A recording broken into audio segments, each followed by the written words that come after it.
പടച്ചവന്റെ പടപ്പിനോട് കാണിക്കുന്ന കരുണയാണ് ഏറ്റവും കൂടുതൽ ഇഷ്ടമുള്ളത്. ഞാനൊരു കഥ പറഞ്ഞു തരട്ടെ. അബ്ദുല്ലാഹിബ്നു മുബാറക് റളിയല്ലാഹു അൻഹു എന്ന് പറഞ്ഞ മനുഷ്യൻ ഹജ്ജിന് പോകാൻ വേണ്ടിയിട്ട് യാത്രയിലാണ്. യാത്രക്കിടെ ഒരു സ്ഥലത്ത് വിശ്രമിക്കുമ്പോൾ ഒരു കുട്ടിയെ അവര് ശ്രദ്ധയിൽ പെടുകയാണ്.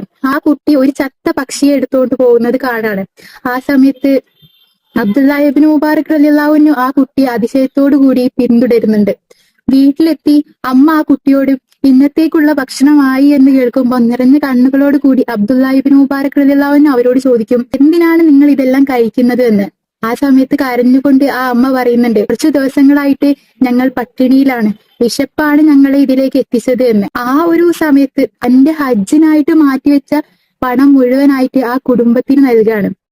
അപ്പൊ കൂടെയുള്ളവരൊക്കെ അതിശയത്തോടു കൂടി ചോദിക്കുന്നുണ്ട്, താങ്കൾ ഹജ്ജ് ചെയ്യുന്നില്ലേ എന്ന്. അബ്ദുല്ലാഹിബ്നു മുബാറക് റളിയല്ലാഹു അൻഹു പറയുന്നുണ്ട്, ഈ സമയത്ത് ഹജ്ജിനേക്കാൾ ഞാൻ ഇവരെ സഹായിച്ചത്, ഈ കുടുംബത്തെ സഹായിച്ചതാണ് ഏറ്റവും വലിയ ഇബാദത്ത് എന്ന്.